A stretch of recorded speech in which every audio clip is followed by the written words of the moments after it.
on se retrouve sur une nouvelle vidéo de la communauté SCP. Oui, je compte faire 2 derniers SCP, puis après j'arrête là pour aujourd'hui, enfin pour cet après-midi. Je continuerai peut-être ce soir. Et là, il ne me reste plus que 2 derniers à faire. Et j'ai fini la première catégorie. Donc là, du coup, on a SCP-1753, également nommé Alloy. Objet SCP-1753. Classe Safe Cleed. Procédure de confinement spéciale. SCP-1753 est confiné de manière complexe, toutefois utile. L'entité se trouve dans une pièce de 30 mètres par 30 mètres par 30 mètres. La pièce n'a aucune craque, ventilation ou porte, excepté une entrée sur le dessus du confinement, accessible par une pièce au-dessus du bocal, qui peut être accédé par une échelle. L'intérieur de la pièce de confinement est entièrement en verre. Un espace de 2 mètres entourant l'entièreté du confinement sépare la partie en verre du confinement de base et permet aux chercheurs d'observer la créature de partout lors d'expériences. L'intérieur est meublé avec divers objets et jouets, tout étant soit de métal, soit de verre, soit de plastique. Son lit est dans le coin de la pièce, dans une petite cabane circulaire qui rend la vue de SCP-1753 impossible quand celui-ci dort. L'intérieur de la cabane est disposé de fins morceaux de verre créés à partir de bouteilles et autres vitres cassées.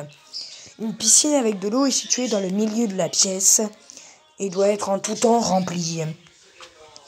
SCP-1753 doit être nourri tous les jours à la même heure, sinon il attendra patiemment avant de se mettre à pleurer et japper. Oublier de le nourrir est tout simplement cruel. L'entité doit être nourrie à 15h30 seulement, avec 500 grammes de n'importe quel animal à viande rouge ou blanche. SCP-1735 a le droit de sortie seulement avec l'accès de l'agent Rockwills. L'entité peut se balader seule tant que celui-ci ne fout pas le bordel. Il est donc plus convenient, excusez-moi pour les pubs, il est plus convenient de ne pas sortir SCP-1735 pendant ses heures de repas. Alloy doit être ramené dans son confinement pour la nuit. Dessin fait en 5 minutes par un scientifique. Description. SCP-1735 est une entité à l'apparence canine, plus précisément un chien de la race Border Collie, ainsi que les mêmes attributs que ce chien. L'animal a la même taille qu'un Border Collie adulte, toutefois n'a ni le poids ni la même couleur. En effet, le poids de SCP-1735 se calcule en volume plus qu'en masse, et son pelage a une étrange couleur rouge. Ses yeux sont jaunes et ont des pupilles horizontales, ce qui est habituellement un attribut appartenant aux chèvres. Cela n'affecte pas sa vue, qui est d'ailleurs excellente. SCP-1735 a un caractère tout aussi canin. Alloy aime jouer à des jeux, les caresses et l'attention. Ses jappements sont graves et secs. Il court beaucoup, mais est de nature normalement obéissante. Anomalie. L'anomalie de SCP-1735 concerne la composition de son corps. En effet, le canin n'est pas composé de matière organique, mais bien d'une sorte de gelée rougeâtre qui a la même texture que du Jello. Son corps n'a aucun organe. Au toucher, la fourrure de Alloy est froide et gluante. Quand SCP-1735 ne boit pas assez, son pelage est légèrement plus sec, et donc il est plus facile de le caresser.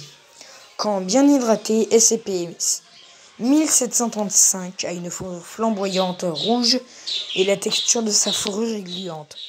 Caresser à l'œil dans une journée où il a bu beaucoup d'eau est similaire à toucher un bloc de slime. Attention, ça colle aux mains. SCP-1735 peut changer la phase de son corps. Il passe alors de solide à liquide, ce qui lui permet alors de se faufiler partout, mais vraiment partout. Sous les portes, entre les murs, dans des boîtes et tuyaux, tout. Bien qu'Alloy préfère rester aux côtés de l'agent Rockwills, une distraction peut bien vite arriver. Si SCP-1735 s'agit de trop, veuillez le calmer. Personne n'a envie de retrouver dans la cuvette des toilettes.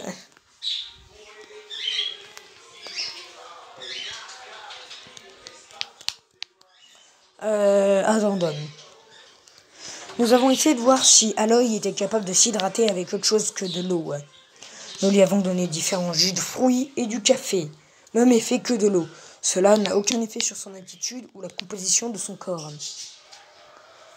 Addendum 2. Privation d'eau sur une période de 7 jours. L'entité était maigre et celle-ci a eu une montée d'agressivité distincte, causant la mort d'un docteur et d'un garde lors d'un test de routine. Des marques de griffes sont encore visibles sur les parois de verre à ne plus refaire par l'équipe tactique. Découverte de Aloy dans une cuisine de cafétéria au Texas, aux États-Unis. Celui-ci était en train de fouiller dans les poubelles et s'est mis à japper après les élèves, avant de prendre la fuite. On l'a récupéré caché dans un local de science, dans les tuyaux d'un évier. L'entité était encore un bébé et avait la taille d'un chiot.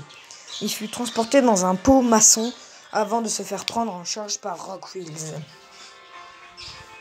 Expérience prévue. Aucune expérience prévue.